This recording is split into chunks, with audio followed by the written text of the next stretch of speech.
it started when I was, very young. I mean, maybe 5 or 6, and my aunt took me to the cinema to I don't see the main, but before the main features started, there were in America they used to show newsreels in those days of they used to be of something in the past in World War II and the aftermath.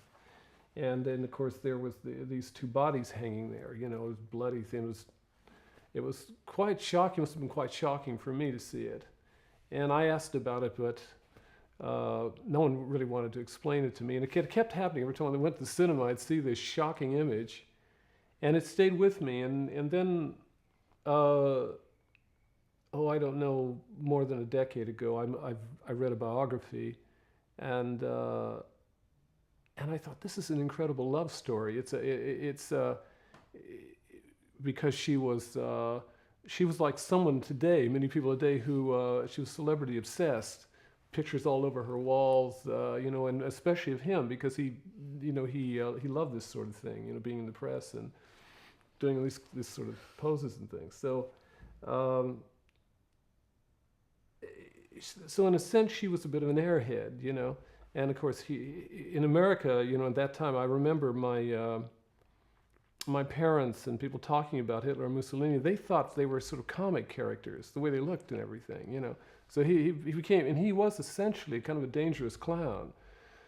But when they went to their deaths, she could have gotten away. I mean, he'd arranged for her to leave and go.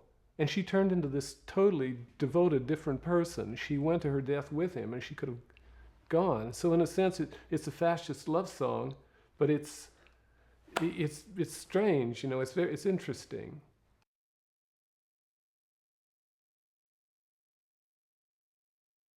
I don't like out-and-out protest songs anyway. I mean, there were a lot of albums and things that came out after 9/11, I mean, I don't like some guy strumming and preaching in my face.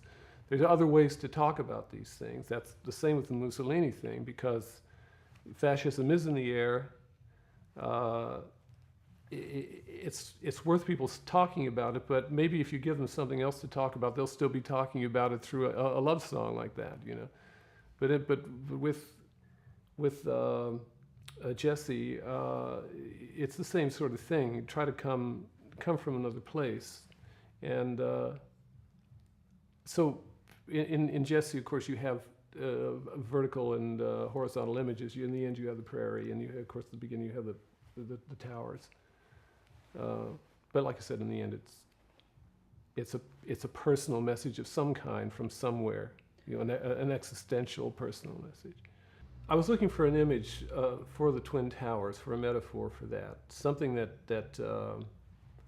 because of American hubris, we build things sky high, and it's full of muscle and whatever, but it has, those two things had no reflective quality to me, spiritual reflective quality.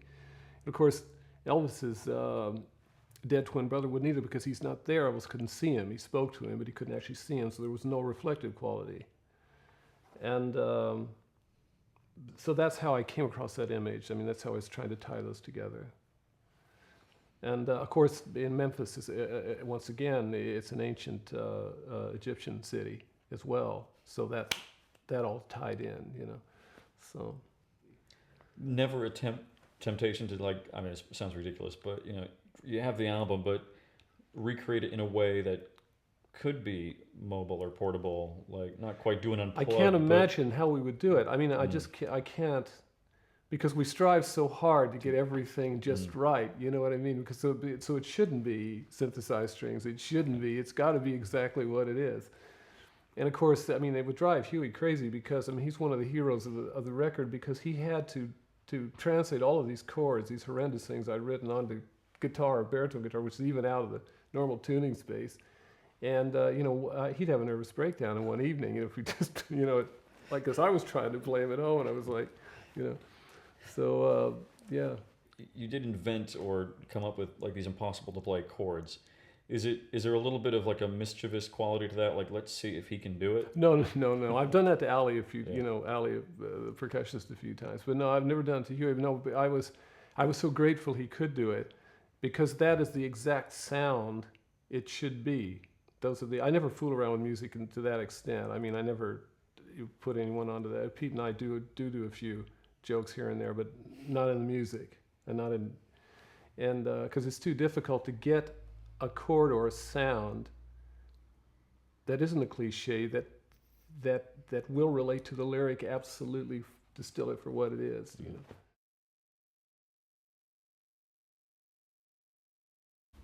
I'll tell you one other really quick one. Why did you sing that Bob Dylan song on that soundtrack?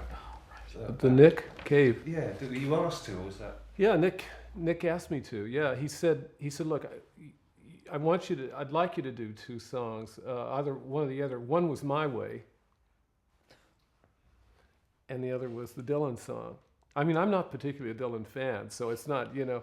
So I was like, I'll take the Dylan song, you know, anyway, because I don't want to sing My Way, whatever, man, you know. But it was part of the, you know, the thing he needed, the atmosphere, because he needed kind of a drunken version of My Way as well, which I could have done, you know, quite easily. But there you are.